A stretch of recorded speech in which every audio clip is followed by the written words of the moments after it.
Hi friends, welcome back to Learnbricks. This lecture is on ECG interpretation. Before watching this video, you should watch the basics of ECG interpretation video in my channel. ECG is the graphical recording of electrical activity of heart during cardiac cycle. ECG interpretation template are rhythm, rate, axis, P wave, P-R interval, Q wave, QRS complex, QT interval, ST segment, T wave and U wave. First, rhythm. The music has rhythm. Likewise, our heart also has the rhythm. How to see the rhythm? Between two RR interval, which means two heart rate. The distance between two RR interval is same means it is normal. Usually it is said in second lead. Normal rhythm is regular rhythm, that is normal sinus rhythm. Abnormal rhythm are irregular rhythms. They are regularly irregular, that is seen in second degree heart block type 2. See here 1 2 3 1 2 1 2 3 1 2. Here regularly irregular rhythm is present, and then see here the distance between two RR interval is different, so it is irregularly irregular. It is seen in atrial fibrillation. Now the heart rate. Heart rate is calculated by rhythm. If regular rhythm means the heart rate formula is 300 divided by number of large box between RR interval. See here, there is 4 small box, 1, 2, 3, 4 large boxes, and here 1 small box is present. So 5 small box is called 1 large box. So here 4 large box is present and another 1 large box, that is 5 large box. So 300 divided by 5 equal to 60. So the heart rate is 60 beat per minute. And also 1500 divided by number of small box between RR interval. This is also the formula for regular heart rhythm. 1500 divided by number of small boxes. Here 25 small boxes are there. 1500 divided by 25 equal to 60. So the heart rate is equal to 60 beats per minute. If the heart rate is irregular means the formula is number of R waves in 6 seconds. 1 large box equal to 0.2 second, right? So 5.2 second equal to 1 second into 10. 6 second means 30 box. So 13 R waves are present here. 13 into 10 equal to 130 beat per minute. Normal heart rate varies from 60 to 120 per minute. The heart rate is less than 60 means that is bradycardia. If the heart rate is more than 120 means that is tachycardia. Now axis of heart. Normal axis is minus 32 plus 100 degree. If it goes minus 90 means it is left axis deviation. If it goes 180 means that is right axis deviation. Again also from 180 to minus 90 means it's extreme axis deviation. How to see the degrees in ECG? We should see the degrees in first and AVF lead. Normal axis is upright R wave in first lead and upright R wave in AVF lead.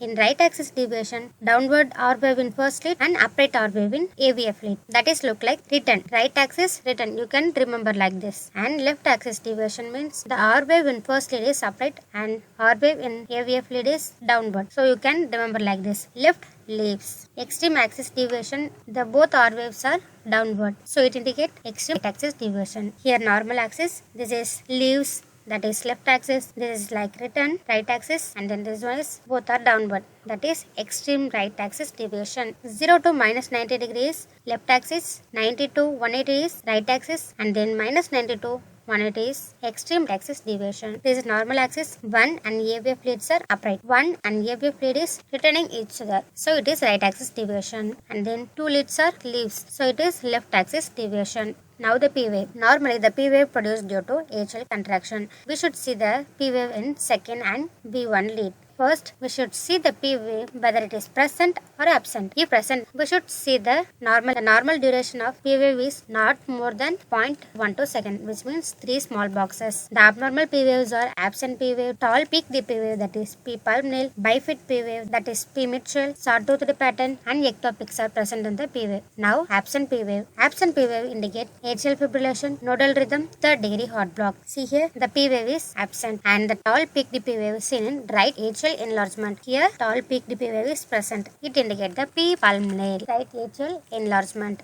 And then M-shaped P wave, that is bifid P wave. It is also called as P mitchell, M-shape. It indicates left atrial enlargement. And the sawtoothed pattern P wave seen in atrial flutter. Different pattern of upright P wave seen in premature atrial contraction or atrial ectopic. PR interval. Normal PR interval from starting of Q wave to the starting of Q wave. The normal duration between 0.12 second to 0.20 second. That is 1 large box to 3 to 5 small box. That is from here to here. Abnormal PR PR intervals are prolonged PR interval, reduced PR interval, and depressed PR interval. First, prolonged PR interval. It is due to first degree AV block. See here, this is P wave, this is QRS complex. The PR interval is too long, right? It is seen in first degree AV block. It is prolonged PR interval. See here, there is reduced PR interval. So it indicates WPW syndrome, that is Wolff-Parkinson-White syndrome. This is the delta wave, ending of P wave and the starting of U wave. So it is delta wave. Depressed PR interval seen in pericarditis. Normally, every waves are present at a single line, that is isoelectrical line, but here the PR interval depressed from the isoelectric line. So it is called as depressed PR interval. It indicates pericarditis. Q wave. The normal Q wave due to the activation of anterior septal region of ventricular myocardium. The duration of Q wave is 0.03 seconds. Q wave typically seen in left leads. They are first AVL, V5 and V6 leads. The abnormal Q waves are absent Q wave, deep Q wave. Absent Q wave seen in third degree heart block. See here, the Q wave is absent. Deep Q wave. The Q wave more than two small boxes that indicate previous MI patient. It can be seen in second, third and AVF leads. QRS complex. Normal QRS complex produced due to ventricular depolarization, which means ventricular contraction. The normal duration of ventricular contraction is 0.0 second to 0.12 second, which means 3 small boxes. In standard leads, the dominant R wave is present and R waves are gradually increased and S waves are gradually decreased in V1 to V6 leads. Abnormal QRS complex are broad QRS complex, bundle branch block, ventricular bigeminy. First, broad QRS complex. It is due to ventricular arrhythmia, ventricular ectopics, ventricular fibrillation, ventricular tachycardia and ventricular hypertrophy. See here, the broad QRS complex is present. Bundle branch block. For diagnose the bundle branch block, we should see the V1 and V6 leads. If right bundle branch block means the V1 lead shows M pattern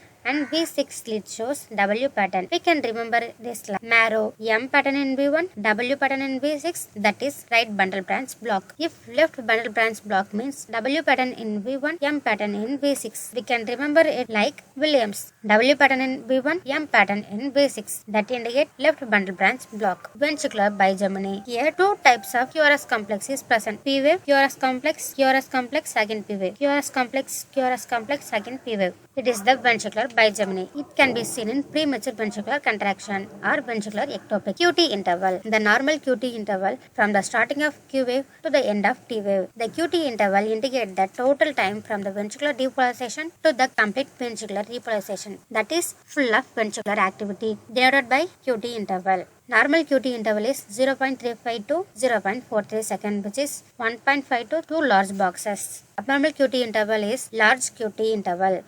It indicates ventricular arrhythmia. In ventricular arrhythmia, tessaris depointis wave is present. Gradual increase and gradual decrease of wave that indicate tessaris depointis. It is seen in ventricular arrhythmia. ST segment. The normal ST segment is present in the isoelectric line. It starts from the end of S wave to the beginning of T wave. The abnormal ST segment are ST elevation and ST depression. ST elevation seen in acute MI and STEMI. If ST elevation in V1, V2 indicate septal wall, V3, V4 indicate anterior wall, V5, V6 indicate lateral wall, 2, 3 AVF indicate inferior wall MI. If ST depression means it indicate end-STEMI, MI, post-MI, hypokalemia and left ventricular hypertrophy. Now the T wave. Usually T wave is upright in every lead except lead AVR and V1. Abnormal T waves are peaked T wave, broad asymmetric peaked hyperactive T wave and inverted T wave. First, peaked T wave. Peaked T wave indicate hyperkalemia. Broad asymmetric peaked hyperactive T wave that indicate early STEMI. Inverted T wave that indicate